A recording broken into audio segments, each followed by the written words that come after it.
परमेश्वर प्रभु यीशु मसीह के नाम से तेरे पास आकर हम तेरा धन्यवाद करते हैं। रात भर तूने संभाला और ये सुबह हमें दी ताकि प्रभु हम तेरे वचन को पढ़ सकें, उस पर मनन कर सकें और उसके अनुसार अपने जीवनों को चलाने की चौकसी कर सकें।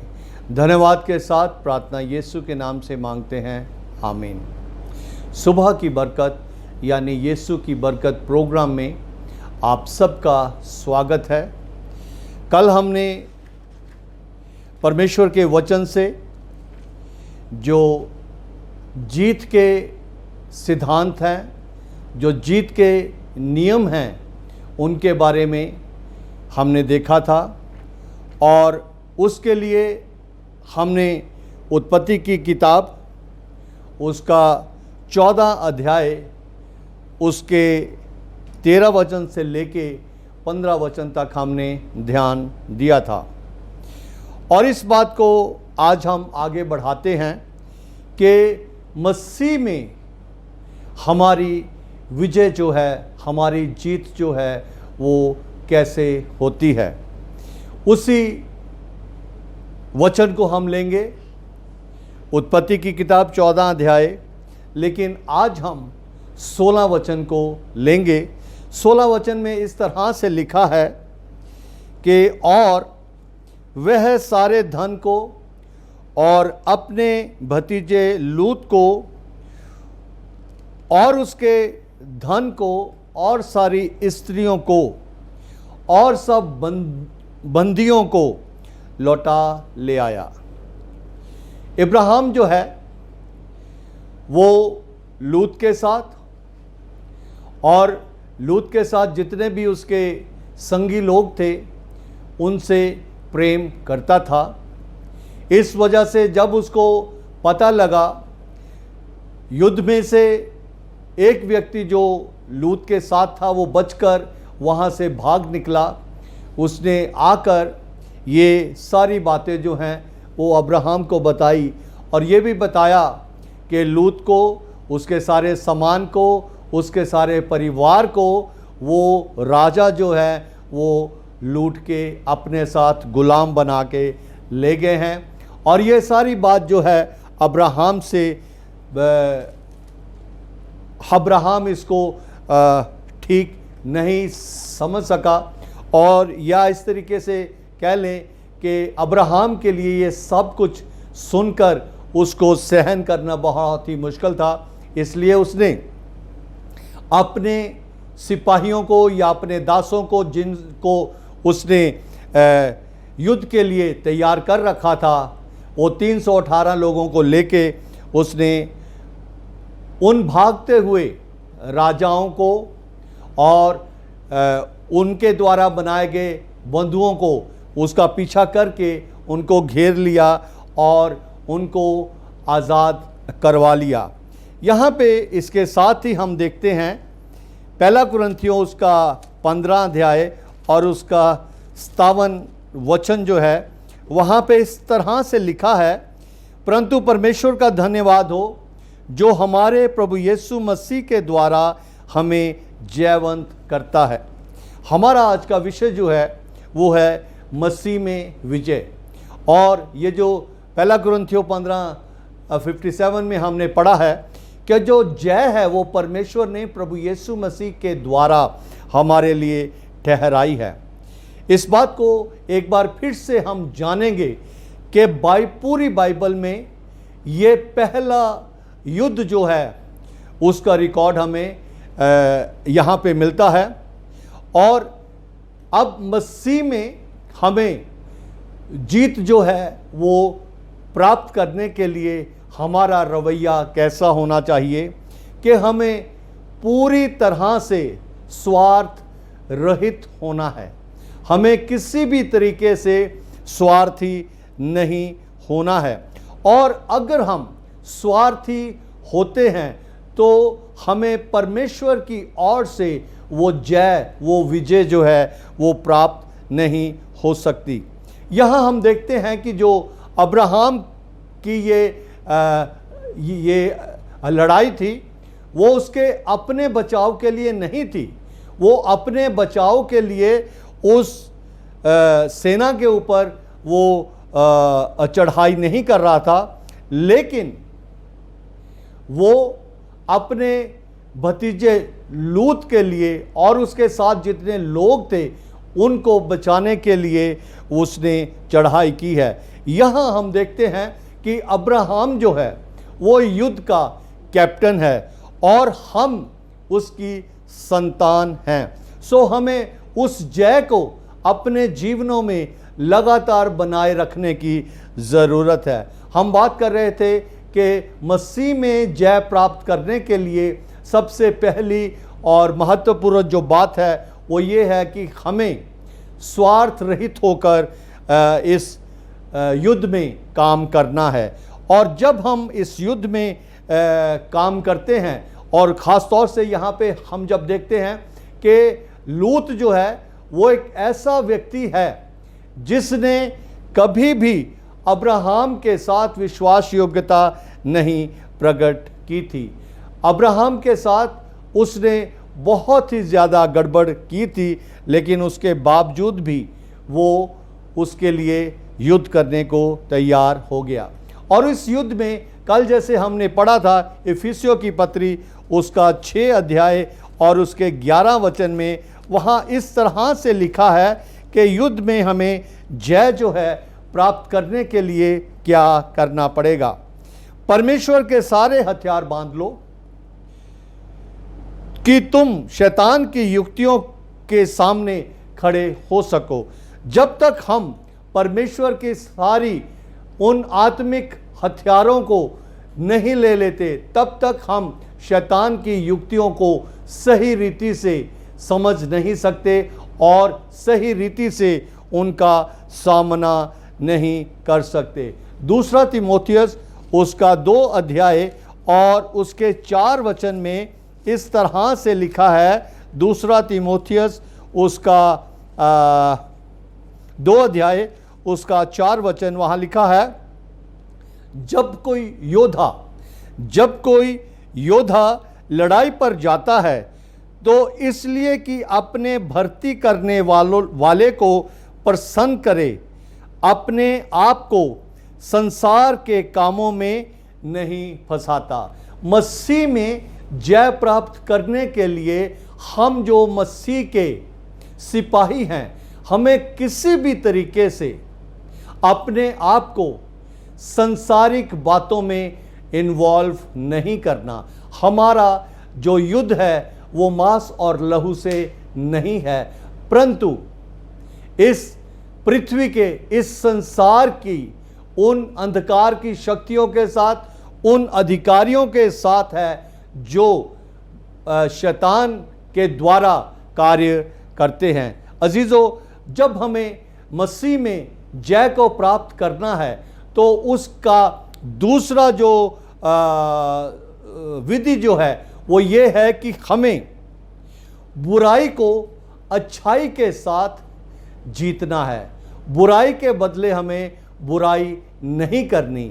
जैसे मैंने अभी ये बताया था कि अगर हम देखते हैं कि लूत के जीवन को, लूत के व्यवहार को जो उसने अब्राहम के प्रति किया था वो विश्वास योग्य नहीं था, लेकिन फिर भी क्योंकि अब्राहम परमेश्वर से प्रेम करता था, अब्राहम परमेश्वर की आज्ञा पर चलता था, इसलिए उसने किसी भी तरीके से लूत के उस रवैये को ध्यान नहीं दिया, उसको पूरी तरह से उसने नज़रअंदाज कर लिया। जहां सांसारिक बात है वहां पे लोग इस बात को भी कह सकते हैं कि क्योंकि लूत अब्राहम के साथ विश्वास योग्य नहीं रहा, अच्छा हुआ कि उसके साथ ऐसे हो गया, अच्छा हुआ कि उसको दूसरे राजा जो हैं वो अपना गुलाम बना के उसके सारे परिवार को, उसके सारे लोगों को उन्होंने गुलाम बना लिया है। लेकिन अब हमारे ऊपर वो बात लागू नहीं होती। वो क्यों नहीं होती? कि हम इस संसार के नहीं हैं, हम प्रभु यीशु मसीह के लोग हैं और हमारे स्वभाव में ये बहुत बड़ा परिवर्तन हो जाता है अगर हमने यीशु को ग्रहण कर लिया कि हम बुराई के बदले बुराई नहीं बल्कि भलाई करते हैं, जैसा कि अब्राहम ने किया है। अजीजों, जब हम प्रभु यीशु मसीह के साथ चलते हैं तो संसार की बहुत सी आवाज़ें हमें डिस्टर्ब करती हैं, लेकिन हमें उन सारी बातों के ऊपर ध्यान नहीं देना, हमें परमेश्वर के वचन पर ध्यान देना है। मत्ती की अंजील उसका 5 अध्याय और उसके 43 वचन से अगर हम आगे पढ़ें तो वहाँ पे इस तरह से लिखा कि तुम सुन चुके हो कि कहा गया था कि अपने पड़ोसी से प्रेम रखना और अपने बैरी से बैर, परंतु मैं तुमसे यह कहता हूं कि अपने बैरियों से प्रेम रखो और अपने सताने वालों के लिए प्रार्थना करो, जिससे तुम अपने स्वर्गीय पिता की संतान ठहरोगे, क्योंकि वह भले और बुरे दोनों पर अपना सूर्य उदय करता है और धर्मी और अधर्मी दोनों पर मेघ बरसाता है। और यदि तुम अपने प्रेम रखने वालों से प्रेम रखो तो तुम्हारे लिए क्या फल होगा, क्योंकि महसूल लेने वाले भी ऐसे ही करते हैं। यदि तुम केवल अपने भाइयों हुई को नमस्कार करो तो कौन सा बड़ा काम करते हो, क्या अन्य जातियां भी ऐसा नहीं करती?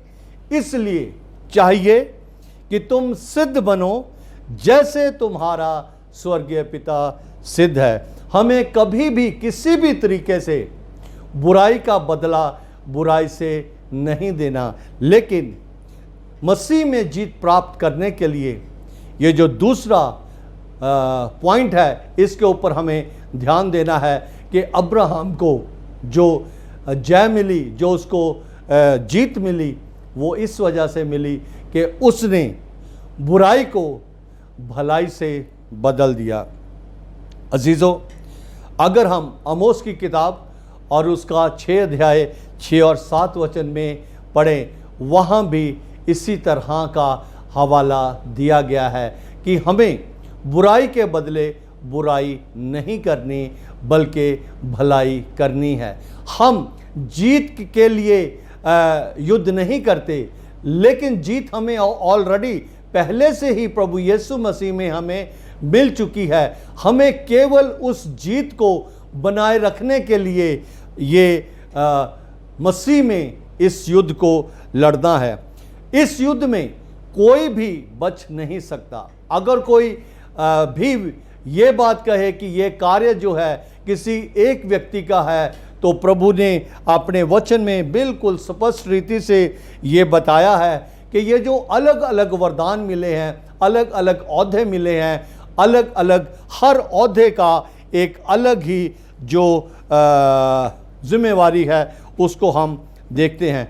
अजीज़ों, इस बात को हमें समझना और जानना बहुत ही ज़्यादा ज़रूरी है कि जब हम प्रभु के उस युद्ध के क्षेत्र में कार्य करते हैं तो हमारे लिए इन सारी बातों को ध्यान करना बहुत ही ज़्यादा ज़रूरी है।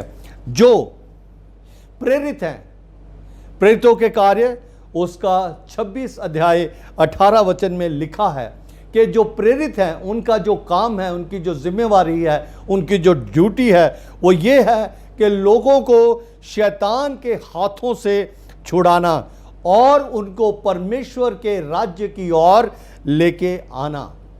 जो नबी हैं,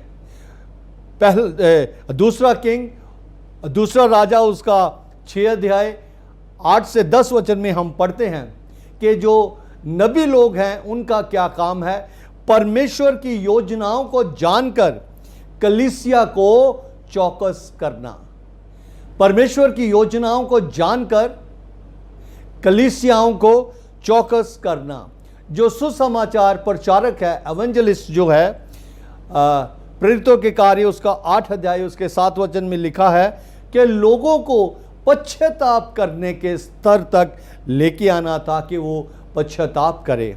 और जो अध्यापक हैं, जो टीचर हैं, दूसरा तीमुथियुस उसका 2 अध्याय 25 और 26 वचन में लिखा है कि उनको परमेश्वर का वचन सिखाकर उनकी आंखों के ऊपर जो अंधकार है उसको परमेश्वर के सच्चाइयों के द्वारा हटाकर उनके जीवन में वो ज्योति लेके आना। जो पास्टर है उसकी क्या जिम्मेवारी है, वो हमें एज़ेकियल की किताब उसका 4 अध्याय और 5 वचन में मिलता है कि जो पास्टर है उसका जो कार्य है, उसकी जो जिम्मेवारी है वो ये है कि भेड़ों को भेड़िए से बचाना। और हर एक विश्वासी उसका अब क्या काम है। अब तक हम सुनते रहे कि प्रेरितों का ये कार्य है, जो नबी हैं उनका ये कार्य है, जो एवेंजलिस्ट है उनका ये कार्य है, जो टीचर हैं उस्ताद हैं उनकी ये जिम्मेवारी है, जो पास्टर हैं उनकी ये जिम्मेवारी है। अब हर एक विश्वासी की मसीह में जय प्राप्त करने के लिए क्या जिम्मेवारी है। दूसरा कुरिन्थियों उसका 2 अध्याय 11 वचन में हम इसको पढ़ सकते हैं। विश्वासियों का, हर विश्वासी की ये जिम्मेवारी है कि शैतान की युक्तियों को जानना, समझना, शैतान की युक्तियों को जानना और समझना।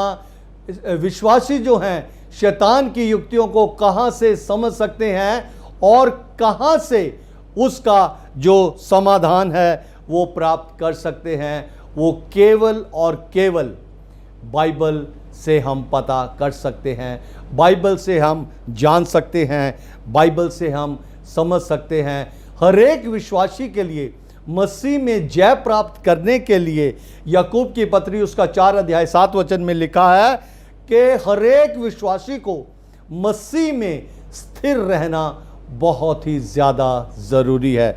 अजीज़ों, अगर हम मसीह में स्थिर हैं तो हम अपने परिवार के लिए, अपने व्यक्तिगत जीवन के लिए, अपनी कलीसिया के लिए और जिस भी सेवकाई के साथ हम जुड़े हुए हैं उस सेवकाई की हम प्रभु के अनुग्रह में, प्रभु के सामर्थ्य से हम संभाल कर सकते हैं और हम जीत प्राप्त कर सकते हैं। जब हम अब्राहम के बारे में देखते हैं तो जब उसको जीत प्राप्त हुई तो जो कुछ उस जीत में से उसको मिला, उसने किसी भी तरीके से परमेश्वर के साथ वफादारी का जो उसको करना चाहिए था वो करने को वो भूला नहीं। लिखा है कि जो कुछ वो लूट का माल था उसका दशवांश जो है वो लगातार परमेश्वर के जन को वो दे रहा था। हमें भी अपने जीवन में इन सारी बातों के ऊपर ध्यान करने की ज़रूरत है। जब समस्या ख़त्म हो जाती है, जब संकट ख़त्म हो जाता है तो किसी भी रीति से हमें परमेश्वर को छोड़ना नहीं है, परमेश्वर से दूर नहीं होना। हमारा जीवन ऐसा ना हो कि जब समस्या पड़े तब हमें परमेश्वर की याद आ जाए और जब वो समस्या टल जाए तो हम अपने राह पर चल पड़े। नहीं, याकूब ये कहता है कि एक विश्वासी को पूरी जिंदगी प्रभु यीशु मसीह में स्थिर रहने की ज़रूरत है। आइए हम सब प्रभु में स्थिर होते जाएं ताकि उस जय को हम अपने जीवनों में प्राप्त करके दूसरे लोगों के लिए आशीष का कारण बन सके। प्रभु आप सबको बहुत बहुत आशीष दे। सबको जय मसीह की।